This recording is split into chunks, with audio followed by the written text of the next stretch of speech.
Last year, a Toastmaster acquaintance of mine from a city club was invited to give a speech to local farmers. He was excited as he saw it as a great educational opportunity. He worked very hard on his speech to make it the most appropriate that he could to a farming community, and he thought that he had crushed it. Then, standing at the lectern, halfway through his speech, a donkey wandered over, braying loudly, "Oh, oh, oh, oh," and completely put him off from his speech. He couldn't concentrate, kept stumbling over his words. Frustrated, he asked the farmer to remove the donkey. The farmer replied, "Oh, don't mind him. He's just a bit of an ass." The Toastmaster tried to continue, but the audience, including the donkey, erupted in laughter. He finally gave up, decided that it's best to just let the donkey have the last laugh. Mr. Toastmaster, fellow Toastmasters, and most welcome guests. That was an example of somebody failing to connect with his audience.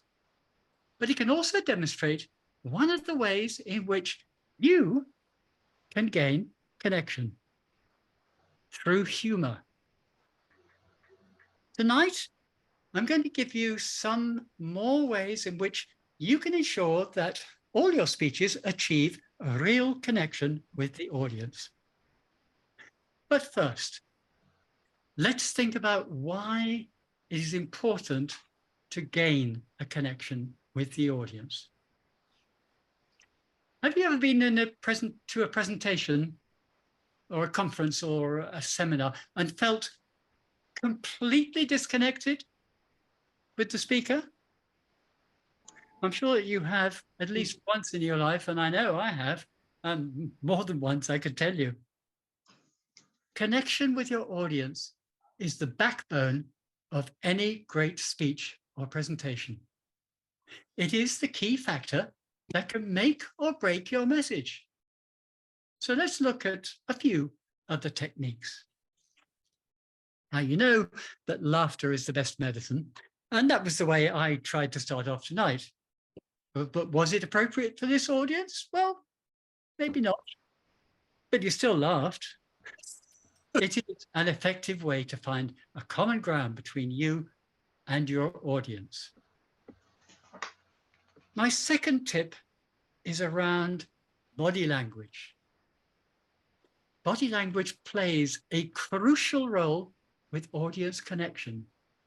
Making eye contact, using hand gestures, smiling.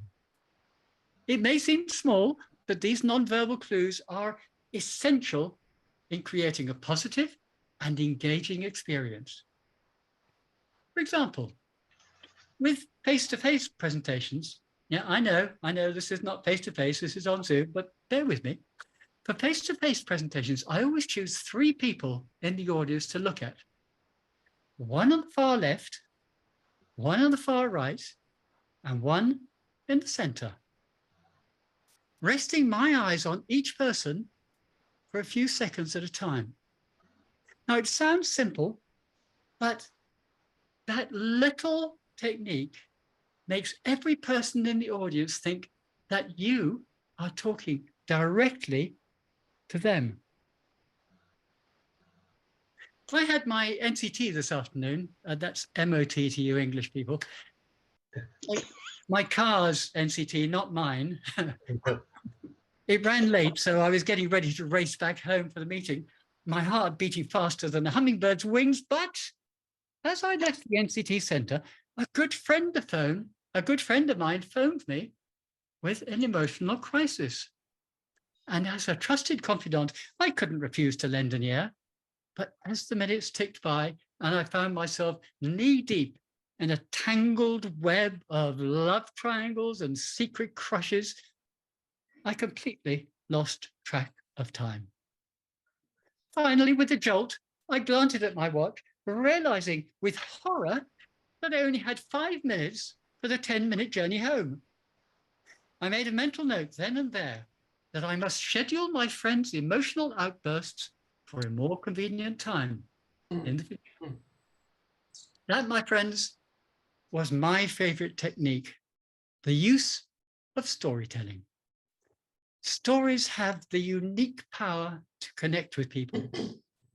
They can evoke emotion, create a memorable experience, and leave a lasting impression. Contrast that with a speech with loads of slides, with statistics and facts, which you read from the slides with your back to the audience. Have you been there? Bet you have. Yeah. So what happens? It's a recipe for, where's my phone? Oh, there's a new Twitter post there. Must read that. I haven't been on Instagram for a bit. Let's take a little photo and post it to Instagram. And of course, you've lost your audience.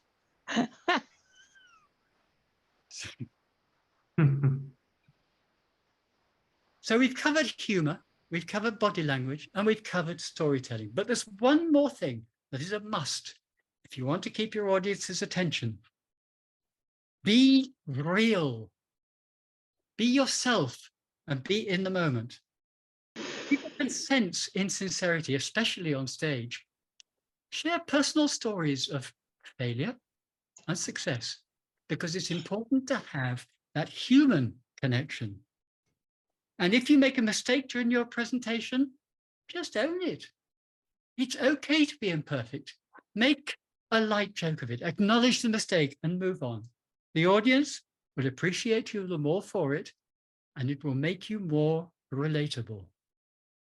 Mr. Toastmaster, fellow Toastmasters and lovely guests, humor, body language, storytelling, and being yourself are 4 keys to great connection with your audience.